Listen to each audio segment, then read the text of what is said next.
Have you ever been in a situation in which you wanted to use a weapon, but you don't want to waste your silver, wishing that someone handsome, someone good, someone skilled should try it and review it so that you will know if it's for you? We call this proxy suffering. Well, you're in luck, because I am that someone and I am here suffering. And for today's episode, we are doing the longest of all bow, the longbow. Welcome to another episode of Weapon Review. If this video helps you out, click that like and subscribe button and comment down below what are your thoughts about this weapon. So I hope you will enjoy this video and I hope it will help you as well. Win-win for us.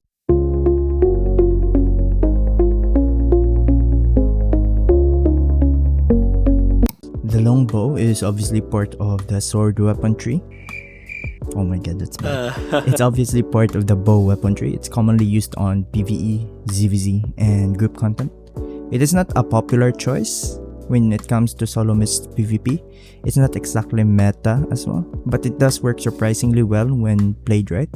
Honestly, I think it deserves more love than it gets. For its abilities, it does have every ability of every bow, and its special ability is called Rain of Arrows. So you basically make it rain with arrows. You know, giving me GTA 5 flashbacks. Let's just say I did not rain dance, but I made it rain with greens in a pink room with music. If you get it, you get it. Basically, it fires a barrage of arrows into your enemies, turning them into SpongeBob. Here's what it does. 1 fire volleys of arrow every 0.5 seconds, landing 0.5 seconds later.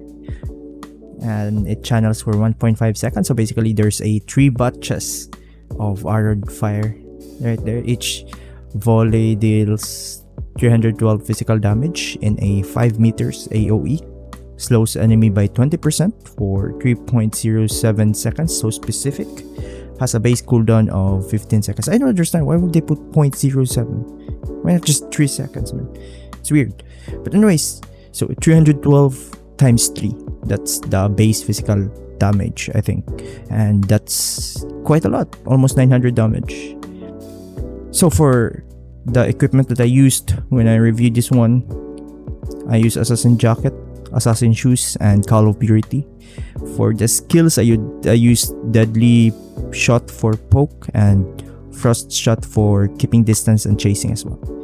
I played it safe, poking, running, turning invisible when they get close. Basically, I played like those annoying coward kiting bow players, and it worked like a charm. If you can't beat them, you join them. So for the PvP and PvE viability of this weapon, PvE, conventionally longbow is mainly used in fame farming, and the reason for that is that low cooldown and huge damage potential, and also the AoE of it as well. So basically, if you use this one for PvE, I can say this with absolute certainty that it is one of the best bow for PvE, or it is even the best for bow for PvE considering the value of it. It can clear Abby easily, it can farm camp smoothly as well. The low cooldown of the E is what makes it very good at PvE. Right. When you make it rain, the fame rains as well. If you pair it with explosive arrows, man, your enemies will see more explosion than a Power Ranger.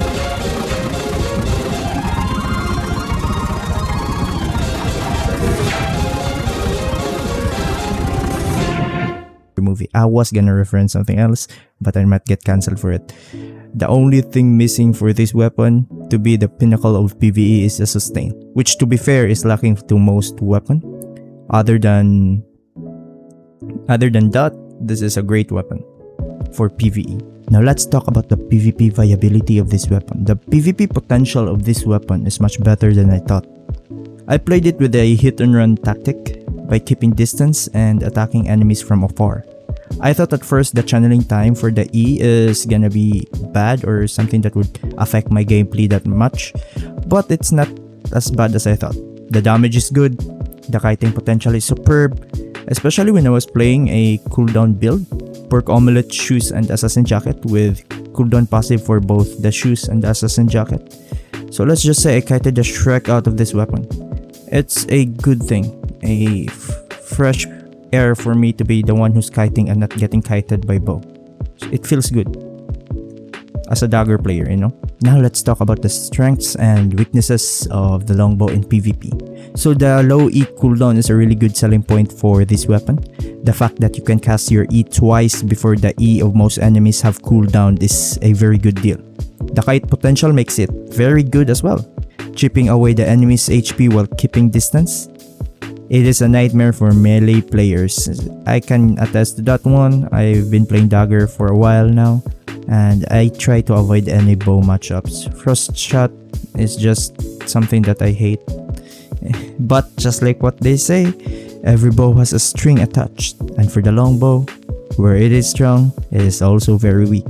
The E ability is easily dodgeable, and you can easily be telegraphed, making it easy to reflect, with reflex such as Inferno Shield and Hunter Hood. Also, since you are doing a kite build, enemies could just simply walk away. If you are trying to kite, it's hard to catch, but you'll have hard time catching up as well. The 1.5 second channeling is not a big deal. You can just cancel and still damage the enemy. So for example, if you're channeling for 1 second, you've released at least 2 set of arrows right there, and that would be enough to damage the enemies. But if you cast an auto cancel, 1 volley of arrow, still enough. 200 damage is good, you know. But yeah, it could be used to bait the defensives, since the cooldown of the longbow is low, but the build is weak against enemy that can catch up or keep up with you, or against enemies that knows when to walk away. So basically, your biggest counter is enemies just walk away. You won't kill them, you won't die, but what's the point, right? So this is a commentary. At least one fight I will commentate this one. So as you can see, I will be showcasing the weakness and the strength of longbow in this fight. It will be very evident. As you can see, the first weakness that you can notice is that I need to keep distance in order for my build to work. The deadly shot and the call of purity, I cannot actually close the distance with the enemy, especially his carving. He's better at brawl. The downside of that is that he could just run, he could just reset right there. He's resetting, so I'm doing my best to actually keep up with him using my abilities, my spirit and my frost shot right there, so that I could keep up and to bait him and make him fight. So right here I have nothing. I don't have frost shot, I don't have sprint, so that's why he confidently went back and brawl. At this moment, I know that I messed up and I might lose. I'm a 6.344 and that's a 6.1. So I used my assassin jacket to actually wait out my cooldowns. He managed to hit me the moment I turned back. The moment the invis is gone, frost shattered him so that I slowed him a little bit. That's a good help, but carving deals too much damage right here. And splitting slash is a good counter against me as well. I don't have frost shot. I frost shotted near him because I was confident, and I'm very bad at this weapon, but still managed to kill him thanks to my undead cape and the poison stack. So if you're planning to brawl, I do recommend using Q3. So that's it. That's the end of the fight. It wasn't easy. I could have done it better, but as you've seen, the strength and the weakness have been showcased. So personally, for PvP, honestly, I will rate this a 3 out of 5. The fact that you can kite with it and deal massive damage from afar is a good selling point for me, but it's easily counterable by reflex and higher mobility builds. It's hard to brawl with this weapon, and also the fact that the enemies can just walk away from the fight makes it less attractive in my eyes. Imagine this going against Ava gloves. It's a hard matchup to win. It's a type of weapon that could have nailed it right, but the downside is kinda pulling it down to a level where it could have been very high, but the downside was heavy enough to make it kinda like so-so. I mean, it's like I'm given the infinity gauntlet, but I don't have the fingers to snap with it. Yeah, still a powerful PvP weapon. I would argue it's one of the best bow for PvP, but maybe I played it wrong or a skill issue, but that's how I feel towards the weapon. I wouldn't say it's the worst one, but I think if we're talking bows, I think it's up there. So for those who are interested in playing this weapon or playing bow just to spec it up, you should consider this one. The PvE potential of this is way higher than any bow, and the PvP is not bad at all. It's easy to use and it's cheaper than the mainstream bow, which is the Badon and also the Sky Trader. Considering cost for this build, I would even say it's better and more versatile than both Badon and Sky Trader. So if you're considering this one, I highly recommend that you try it. You know, Leonidas and the Spartans died from the rain of arrows as well. So I think it was the longbow's responsibility. Yeah, history reference. I don't know. But anyways, if you really want to play this one, it's a good weapon. It's a fun weapon to play. It's not that hard to master even. I haven't mastered it yet, but it's not that hard. I could imagine you could get used to this in just a few weeks. And it's enjoyable. So I hope you enjoyed this episode of Weapon Review. Comment down below which weapon should I review next. And yeah, I hope you will have fun playing this weapon. And this review will help you. Like and subscribe if you haven't.